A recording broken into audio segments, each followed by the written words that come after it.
Gaslighting is such an important thing to be able to recognize for everyone, but especially for the fearful avoidant, because it's likely that you have come into contact with that. So gaslighting is a form of emotional manipulation, and I made a whole video on that. If you want to see that, please check that out. And gaslighting is a typical sign of narcissism. And beware, pretty much everybody has narcissistic traits. So that somebody uses this emotional manipulation technique, gaslighting, doesn't mean that they are a narcissist. It is just important to know that this really is very unhealthy and manipulative behavior. And it is important to know that, because then you know it isn't you and you are in your full right to put up boundaries and to express what you need. So gaslighting is kind of made for making you doubt yourself. And that makes the other person keep the control and the power. And what gaslighting is at its core, I think, is somebody else denying your reality in several forms. We're going to dive into that. I have to preface this again by saying that I'm not a psychologist. So this is mostly my own personal experience and that of the people I've helped. So it might be that your take on this is slightly different, and that's completely fine. Do your own research also. I just want you to at least know this term gaslighting and maybe help you recognize it a little bit more, because that will give you so much freedom. So let's dive into the 16 signs, will we? The first one is a phrase that people that use this tactic, the emotional manipulation tactic that gaslighting is, and that phrase is that I'm sorry you feel that way, which makes you feel like you're the problem. You have the problem because you feel this way. They don't take responsibility for what they did.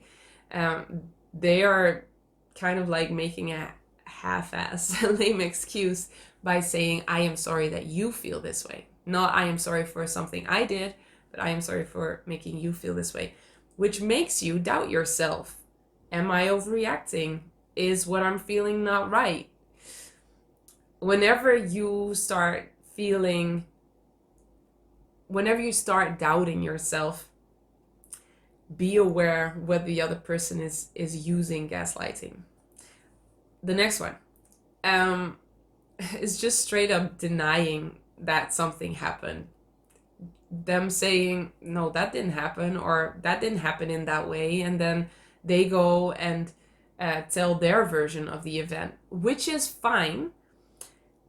Everybody has different memories. Everybody has different versions of events, because everybody's different and we all process events differently.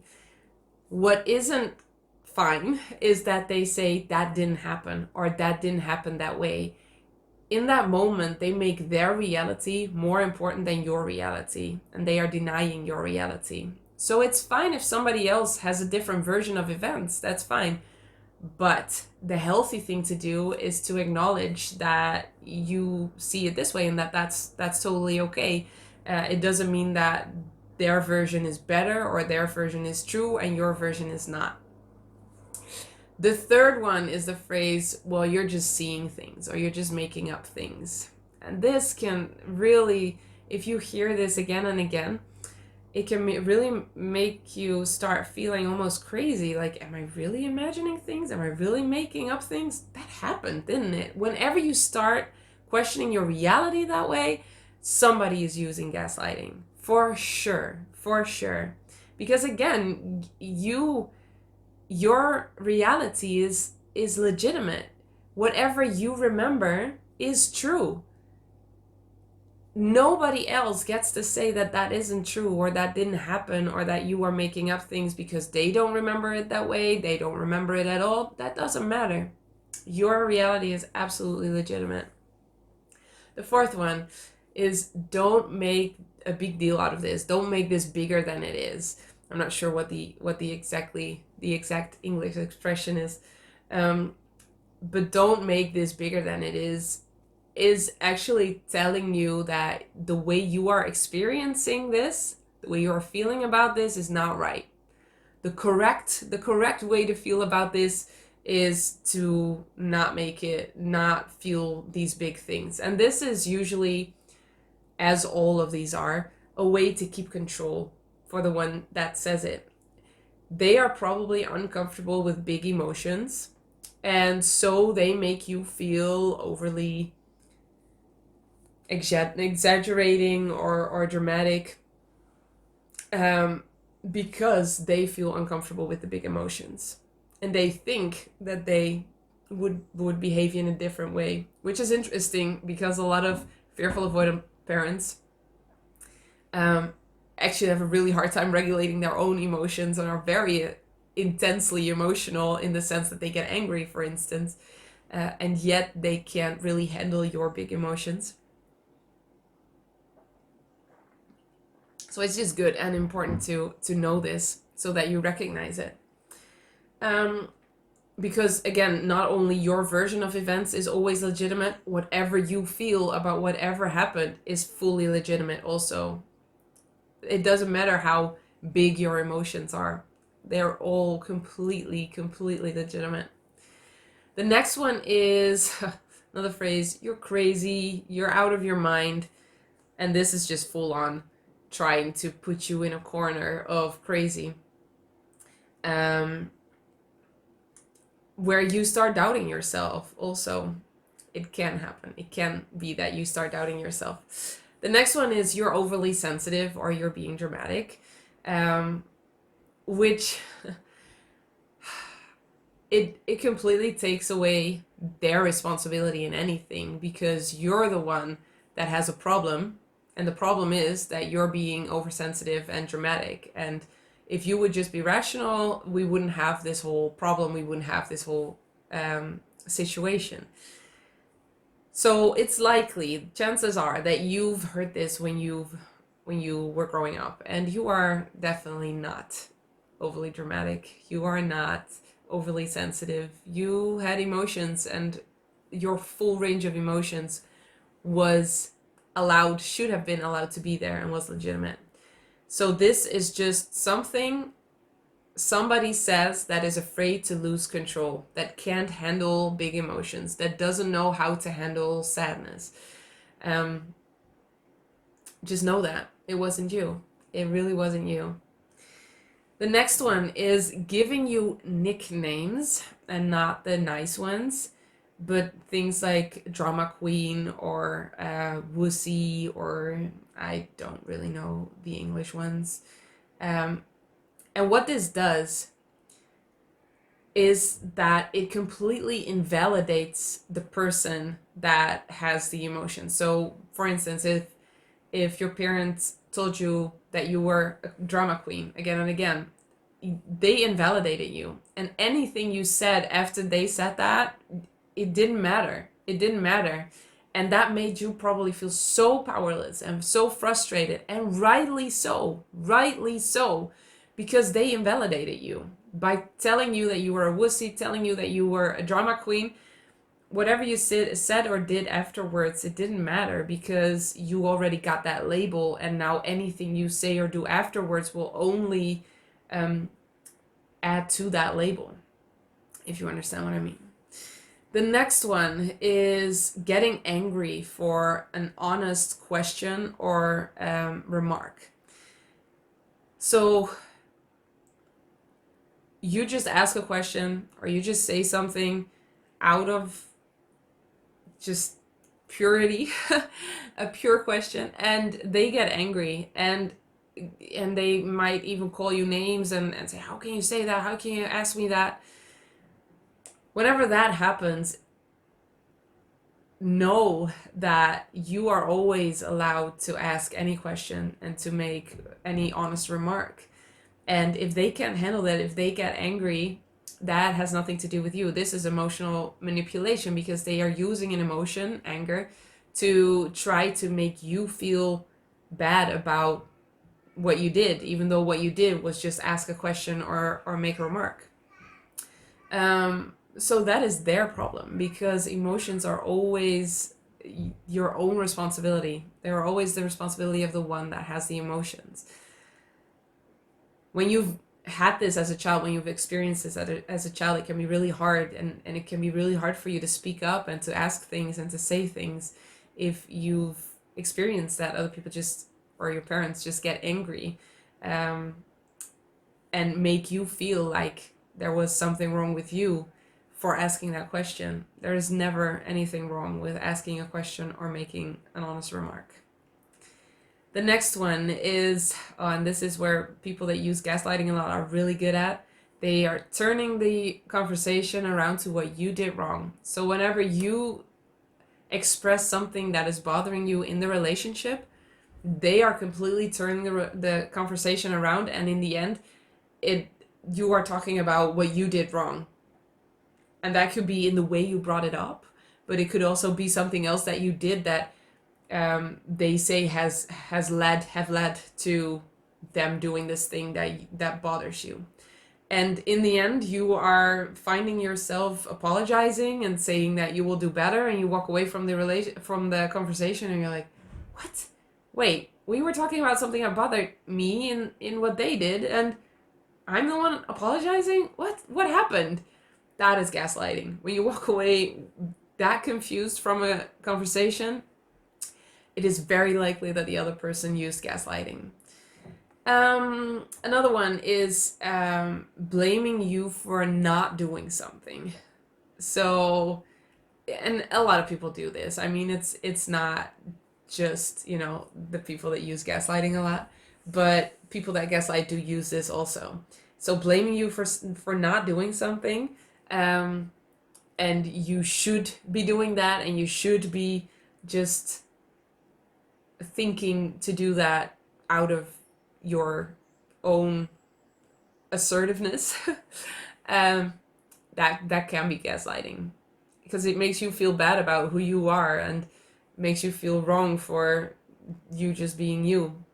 So of course in relationships you will have conversations about, hey, this whole household thing, it's quite a lot, so how are we dividing tasks? That it's not about you never being allowed to bring up something that you wish the other person was doing, but the difference is, are they blaming you for not doing something, or are they just saying, hey, I've noticed that I felt that I'm doing more household chores, can we just kind of look at the way that we're dividing it and maybe see if that's if we can divide it a little bit more equally? That's totally fine. But when somebody is starting to blame you for something you didn't do, especially when they haven't communicated it at all, yeah, that's emotional manipulation, because they are trying to make you feel bad about you just being you and relaxing and maybe just chilling, and they not being able to handle that. The next one is not taking responsibility for their own actions. People that use gaslighting, and especially narcissists, and again, not everybody that uses gaslighting is a narcissist at all, but narcissists are very known for not taking responsibility for their own actions ever, at all. So they will turn it around to you. They will start being a victim. They will defer. They will stonewall you any which way they can. They will not take responsibility for their actions. And just to be clear, this is very, very unhealthy behavior in a relationship. So whenever you notice this in a relationship, somebody just that has a pattern of really not being able to take responsibility for their own actions, it's really hard to build a healthy relationship based on that. Taking responsibility for your own actions, truly being able to say sorry for what you did, is a very important part of a healthy relationship. The next one is playing the victim. So this is also a control tactic when a person that needs that control feels like they don't have it anymore. They can just completely go into victim mode and start mentioning all the things that make them feel, or that make them so sad, or so how do you say that, struggle so much. And this takes away from your experience, your feelings, and your being able to express what you need and express what you're struggling with, or what is bothering you, or what you would like to see differently. So they are taking away that whole part. They are taking away your ability um, to ask for what you want, to voice your needs, to put up boundaries. A lot of people that use gaslighting a lot will not accept boundaries whatsoever. So they will start getting angry with you, or they will start playing the victim. Um, the next one is, oh, I was just kidding. That phrase, gosh. I've heard that so many times when I was bullied when I was 10, 11, 12. And that just made me feel like I was over exaggerating. I was being dramatic and overly sensitive because they were just kidding, weren't they? And yet, what they were doing was just really mean and really manipulative. But just brushing it off as a joke kind of invalidated me, because as I tried to explain that I didn't want this to happen or that it hurt me, they they just didn't take me seriously because they were just making a joke, and I was the one that couldn't take the joke. So you see how this is very invalidating to the other person. So whenever somebody makes this remark, it is never you. Your feelings are completely legitimate. Again, and I keep saying that because this is what gaslighting does. It makes you feel like you're crazy and that your feelings are crazy and that your reality, the way you see reality, is crazy. And it's not. It really is not. When somebody is saying, I was just kidding, they are just trying to take back control, and they are trying to invalidate you. And you have every right to put up boundaries, to walk away from the situation, or to say what you need. But a lot of people that use this just don't have that capacity to really listen and really change their behavior, which makes it more, I mean, it's just a confirmation of it's so important to surround yourself with loving, kind people who are emotionally mature, instead of trying to fight to prove your worth to people that just don't have the capacity to see that and to give that back to you. The next one is not taking you seriously anymore because you didn't say something in the right tone. Have you ever experienced this? This is so maddening. I remember this so well when I was younger that I had to actually practice everything I said in my head to make sure that I would say it in the exact right tone, and to make sure that I didn't get emotional, and to make sure that I said it the right way. And only then, if I said it perfectly, it might be taken seriously. And so the people that do this, the people that say this, they just have a really hard time um, with feeling like they are losing control. And so they will take anything like you saying it in not the right tone to make you feel bad again about yourself, so that they have the power back and you have to make up to them. So and maybe you have to, I've truly experienced that. I said something that was bothering me, and then the conversation turned to me saying it in the wrong tone and me having to make up and apologize for saying it in the wrong tone. That is completely unhealthy behavior. It would have been fine if that person would have said, okay, I see you have a problem. I don't have the space right now. I'm going to come back to you in a minute and just let this sink in, and then we will talk about it because I care about how you feel and I want to work this out with you. So it's not that when somebody comes to you in a really angry tone that you just have to take that and you just have to be there all the time, even though you're like flooded and your nervous system is just on. You get to take time for yourself, and you actually get to come back and say, okay, that the way you said it was hard for me to hear, but I hear that you have this and this and this, and I do want to talk to you about this. I would appreciate it if next time you would come to me when you have calmed down a little bit. That is totally fine to say, but when somebody in that conversation just invalidates you because you didn't say it in the right tone and makes you apologize, that is emotional manipulation, and that is gaslighting, because you feel like you're crazy the way you said it, like just a crazy person, hysterical. I mean, women have been gaslighted for centuries and centuries by even just the word hysterical and hysteria, by being emotional. Even though men were allowed to be angry, which is also emotion, women weren't allowed to be passionate or be sad or cry. That is a story for a different time, but it might help, because if you are a woman, um, that still plays in our society. Thank goodness that is changing and we're starting to become more aware, but that suppression for centuries obviously still has remnants of it. And then the last one, which is triangulation, is when somebody that is gaslighting you says, well, other people think this too. So I talked to Linda and she said that and she was bothered by this too, and you're always doing this. So they grab other people and they take other people and they make you feel like you're the only one that doesn't see your problematic behavior and everybody else sees it. And that is super unhealthy.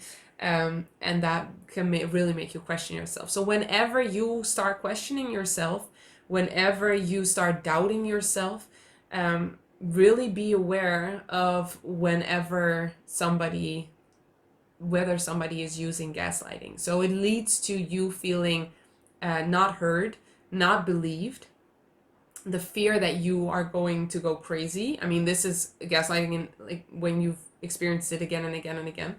The feeling that it's all your fault whenever somebody else is unhappy with you in whatever way. It's all your fault. The feeling that you are too much, too difficult, too dramatic, too oversensitive, and that because of that you are not able or allowed to express your needs. And this is also a lot in parents that just aren't able to handle those needs and aren't able to fulfill those needs and feel very incapable in that, and because of that want the control, and so they make you feel like you are too much for having those needs, if you can follow what I'm saying.